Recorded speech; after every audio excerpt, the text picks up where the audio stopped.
Mohamed Enarser, ex-ministre de Bourguiba, est élu président du premier parlement post-révolutionnaire en Tunisie.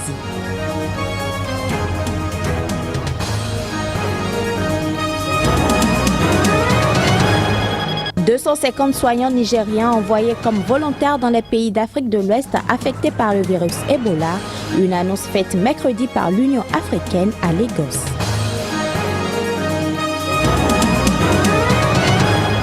Reprise de dialogue entre FARC et gouvernement colombien mercredi à Cuba. Les pourparlers de paix reprennent dans une semaine.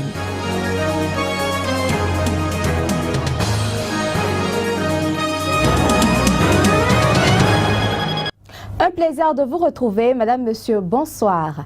Mohamed Enarser, élu à 80 ans, président du premier parlement tunisien post-révolutionnaire, est un vétéran de la vie politique, ancien ministre sous Habib Bourguiba et un proche du favori à l'élection présidentielle. Docteur en droit social formé à la Sorbonne à Paris, c'est dans ce domaine qu'il fera l'essentiel de sa carrière politique. Ministre des Affaires sociales à 2 reprises sous Bourguiba, père de l'indépendance tunisienne, dans les années 1970 et 1980, il est aussi le fondateur d'une revue et d'une association concentrée au droit social. En février 2014, il rejoint la formation anti-islamiste Nida Tounes en tant que vice-président et il est élu à l'Assemblée des représentants du peuple, le nouveau Parlement, un scrutin remporté en octobre par son parti. Sur le plan culturel, il est le fondateur du festival d'El Djem, sa ville natale sur la côte Est, qui accueille tous les ans des concerts d'artistes renommés dans un amphithéâtre datant de l'époque romaine antique. Demain vendredi 5 décembre, toute l'Afrique du Sud est appelée à observer 6 minutes et 7 secondes de bruit et de silence en mémoire de l'ancien président Nelson Mandela. Cet instant d'hommage qui marquera le premier anniversaire du décès de Madiba sera officié par le vice-président sud-africain Cyril Ramaphosa, le président Jacob Zuma étant en déplacement en Chine. 6 minutes et 7 secondes de bruit et de silence en hommage aux 67 ans de militantisme et d'action politique de l'icône de la lutte anti-apartheid et père de la démocratie sud-africaine.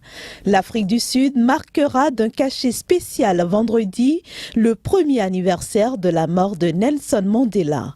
Écoles, salles polyvalentes, églises et particuliers sont appelés à actionner cloches et sirènes, vuvuzelas ou haut-parleurs à 7h56 minutes 53 secondes GMT, suivi d'un moment de silence de 8h à 8h03 minutes GMT.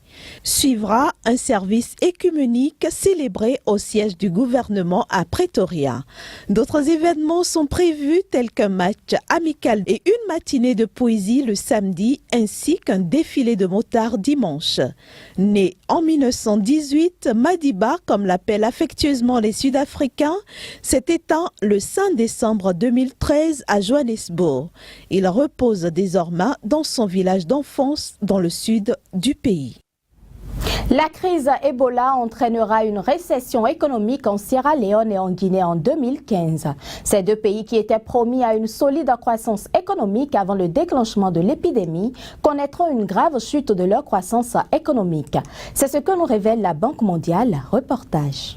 Principale victime économique, la Sierra Leone devrait voir son produit intérieur brut se replier de 2%, tandis que la contraction devrait être moindre en Guinée, moins 0,2%, affirme la Banque mondiale, la première institution à prédire une récession dans ces 2 pays déjà gangrenés par la pauvreté. En octobre, la Banque mondiale prévoyait encore pour 2015 une croissance robuste en Guinée, plus 2%, et surtout en Sierra Leone, plus 7,7%. Mais l'épidémie d'Ebola qui s'est propagée en Afrique de l'Ouest depuis août, faisant près de 6 000 morts, a plombé l'activité, freiné les investissements et assombri les perspectives de croissance. Le Libéria, qui déplore le plus grand nombre de morts, plus de 3100, s'en sort légèrement mieux que ses voisins au niveau économique et bénéficie d'une forme de regain d'activité selon la Banque mondiale. Aidé par des progrès dans la lutte contre l'épidémie, le pays voit ainsi ses prévisions de croissance revues à la hausse depuis octobre de 1 à 3%, même si ces projections restent nettement inférieures à celles ayant cours avant le début de l'épidémie, soit 6,8% selon le même rapport.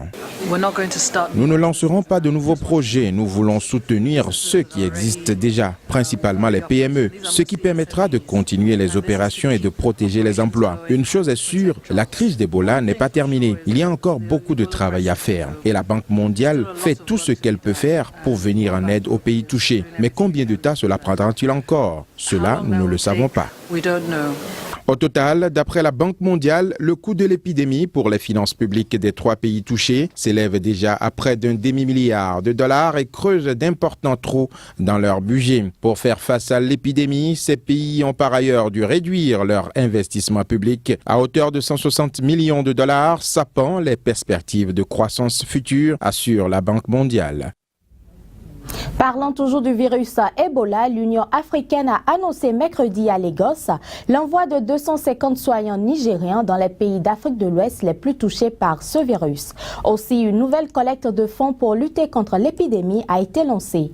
Le Nigeria ainsi que d'autres pays africains comptent exprimer ainsi leur solidarité aux pays affectés par Ebola. Le Nigeria, en signe de solidarité, a déployé 250 volontaires soignants pour soutenir et apporter aide aux pays touchés par le virus Ebola. Des volontaires provenant d'autres pays africains devraient emboîter le pas au Nigeria, au Libéria, en Guinée et en Sierra Leone dans le cadre de la mission de l'Union africaine de lutte contre l'épidémie.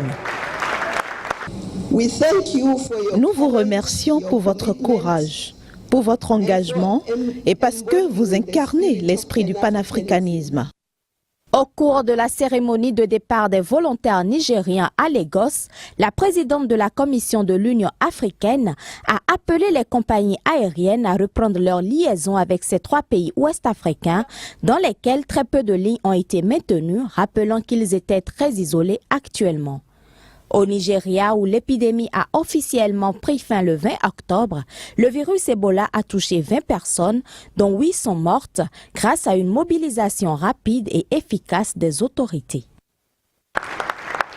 Financially, we are assisting on this fund of African Union, during the rest of. D'un point de vue financier, nous participons au fonds de l'Union africaine à hauteur de 3 millions de dollars et nous sommes prêts à faire plus. Dès lundi, nous allons mettre en place des scanners de température dans tous les aéroports du Nigeria et en priorité les aéroports internationaux. Parce qu'il ne faut pas faire preuve de complaisance avec l'Ebola.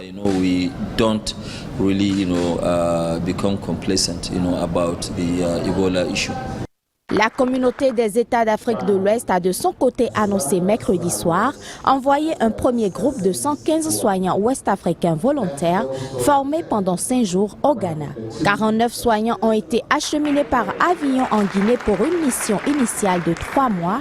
27 volontaires formés partent aussi d'Accra pour la Sierra Leone ce jeudi et 39 autres partiront pour le Libéria dimanche. Le gouvernement colombien et la guérilla des FARC sont tombés d'accord mercredi à Cuba pour reprendre les pourparlers de paix dans quelques jours. Les 2 parties estiment que la crise provoquée par l'enlèvement du général Ruben Alzate par la rébellion était surmontée. Les images. Le gouvernement colombien et la guérilla des FARC ont rendez-vous du 10 au 17 décembre 2014 pour le prochain cycle des pourparlers de paix. Les 2 parties affichent leur volonté commune d'avancer vers la désescalade du conflit, un sujet sur lequel elles entendent parvenir à un accord le plus tôt possible. Toute chose dont se réjouit le président colombien qui souhaite par ailleurs un règlement rapide et total de ce conflit armé. Yo celebro que en la mesa de La Habana se han puesto de acuerdo para reanudar. Je célèbre le fait que la table de négociation de La Havane s'est mise d'accord pour recommencer les pourparlers le 10 décembre. Comme je crois qu'il a été déjà dit, les 7 jours entre le 10 et le 17 décembre seront consacrés à continuer le dialogue pour désamorcer le conflit, comme nous l'avions déjà annoncé.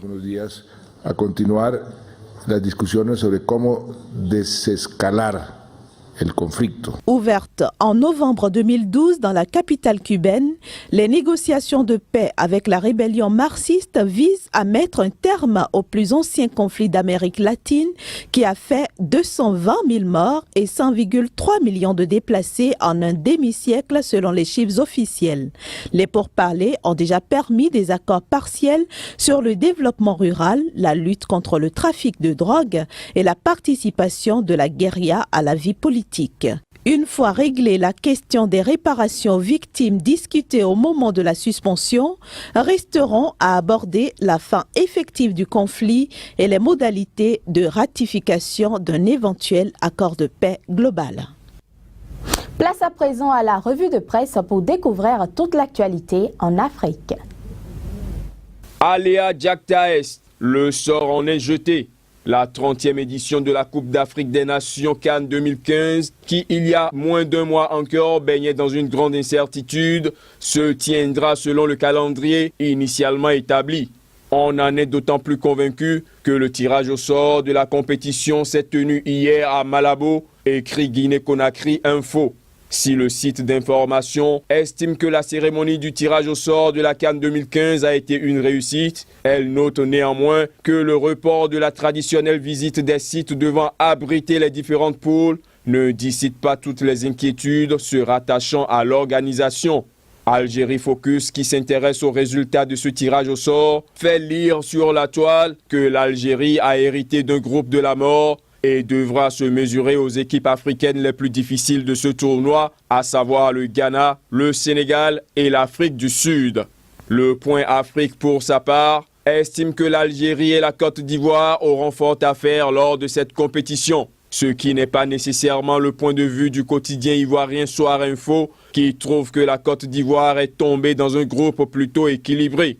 Pour ce qui concerne les étalons du Burkina Faso, leur position n'alimente pas d'équivoque. D'après le quotidien burkinabé Sidouaya, le moins que l'on puisse dire est que les étalons sont plutôt bien logés dans la poule A avec le pays organisateur la Guinée équatoriale, le Gabon et le Congo-Brazzaville.